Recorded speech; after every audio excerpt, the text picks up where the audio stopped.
नमस्कार, मेरा नाम डॉक्टर सुवर्चला है। जीवा फर्टिलिटी सेंटर्स में साइंटिफिक डायरेक्टर हूँ। बढ़ती उम्र के साथ क्या पुरुषों में भी इनफर्टिलिटी हो सकता है? आज के टॉपिक का विषय अवश्य हो सकता है। और बढ़ती उम्र का मतलब है 40-45 के ऊपर वाले पुरुषों में स्पर्म काउंट वगैरह सब अच्छा हो सकता है, लेकिन कुछ ऐसे फैक्टर्स हो सकते हैं जिसकी वजह से इनफर्टिलिटी हो सकता है। सबसे पहले तो स्पर्म क्वालिटी में डिक्लाइन, यानी कि स्पर्म क्वालिटी का कम हो जाना, काउंट में, मोटिलिटी में, मॉर्फोलॉजी में अगर रिडक्शन हो तो फर्टिलिटी पे भी असर पड़ सकता है, जिसके कारण इनफर्टिलिटी हो सकता है। हार्मोनल चेंजेस भी एक कारण बन सकते हैं। अगर हार्मोन ठीक से नहीं हो, स्पेशली टेस्टोस्टेरोन, स्पर्म प्रोडक्शन पे भी असर पड़ सकता है। यही नहीं, सेक्सुअल एक्टिविटी कम हो सकता है, लिबिडो कम हो सकता है। इन सारे चेंजेस की वजह से इनफर्टिलिटी हो सकता है। जेनेटिक रिस्क भी कुछ ऐसे फैक्टर्स हैं, क्योंकि स्पर्म्स के हेड में न्यूक्लियस होता है, न्यूक्लियस में डीएनए होते हैं। वो डीएनए अगर फ्रैगमेंटेड हो, उसे डीएनए फ्रैगमेंटेशन कहते हैं। इस डीएनए फ्रैगमेंटेशन की वजह से एम्ब्रियो क्वालिटी पे असर पड़ता है, और ये एम्ब्रियो अगर इम्प्लांट भी होता है तो मिसकैरेज होने के चांसेस ज्यादा होते हैं। 45 के बाद पुरुषों में भी उनके पार्टनर्स को प्रेगनेंसी आने के बाद उनके स्पर्म से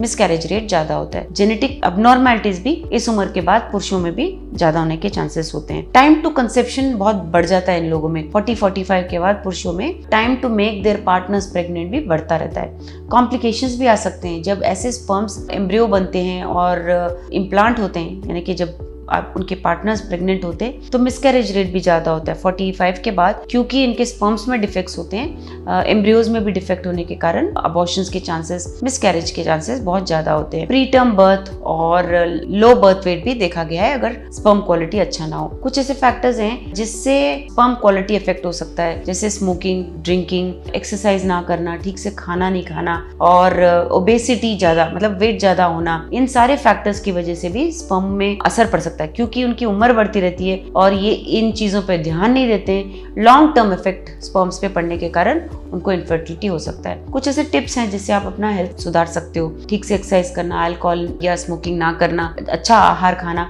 इन सब की वजह से आपकी स्पर्म क्वालिटी इंप्रूव होंगे और नेचुरली कंसेप्शन होने के, प्रेगनेंसी आने के चांसेस बढ़ जाएंगे। इसके बारे में और जानकारी के लिए अवश्य जीवा फर्टिलिटी सेंटर्स आएं। धन्यवाद। हमने इस वीडियो को बनाने में बहुत मेहनत की है। जरूर हमें सब्सक्राइब और लाइक कीजिए। Thank you.